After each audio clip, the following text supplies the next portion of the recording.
घुटने चेंज करवा रहे हैं लाखों रुपए लगाकर, और हम दर्दों की दवाइयाँ खा रहे हैं। दर्द किस खराबी की वजह से है वो नहीं देखी जाती। दर्द को दबाने के लिए टीका और गोलियों के हम सहारे लेते हैं। जब हम pizza, burger, shawarma, cold drinks, डब्बों के जूस, डब्बों के दूध और सारी इस तरह की चीज़ें जब हम खाएंगे और फिर हम अपनी सारी ज़िंदगी इन्हीं कामों में रोज़ाना लगा देंगे, तो फिर कुछ हफ्तों में आपके जोड़ों में, आपके पट्ठों में, आपकी हड्डियों में कई सारे मसाइल होंगे। फिर हम घुटने चेंज करवा रहे हैं लाखों रुपए लगाकर, और दर्दों की दवाइयाँ खा रहे हैं, पेन किलर से ले रहे हैं जो कि हमारे नर्वस सिस्टम को जाके सुन करती हैं। दर्द हो रही होती है, महसूस नहीं होती।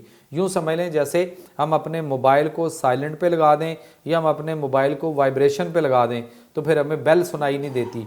तो इसी तरह से जब हम पेन किलर खाते हैं तो वो हमारे वासे खमसा में एक खम्स जो महसूस करने वाला है वो उसको सुन कर देती है। दर्द हो रही होती है, कुछ घंटे हमारे जो अच्छे गुजर जाते हैं, हमें उस वक्त दर्द महसूस नहीं होती। खाम खाम में हम पेन किलर खाते रहते हैं और वक्ती गुजारा करते हैं, जिसको हम पाड़ा कहते हैं। बाद में जब बेशुमार बीमारियां आ जाती हैं, बिगड़ जाती हैं, तो फिर हम कहते हैं ओहो ये हम यहाँ तक कैसे पहुँच गए, हमें क्या करते हैं जी, हम क्या करें जी, हमें समझ नहीं आती।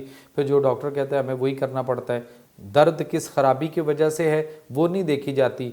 दर्द को दबाने के लिए टीका और गोलियों के हम सहारे लेते हैं और वो फिर हमें बेशुमार आगे बीमारियों तक उसके साइड इफ़ेक्ट जो है वो ले जाते हैं।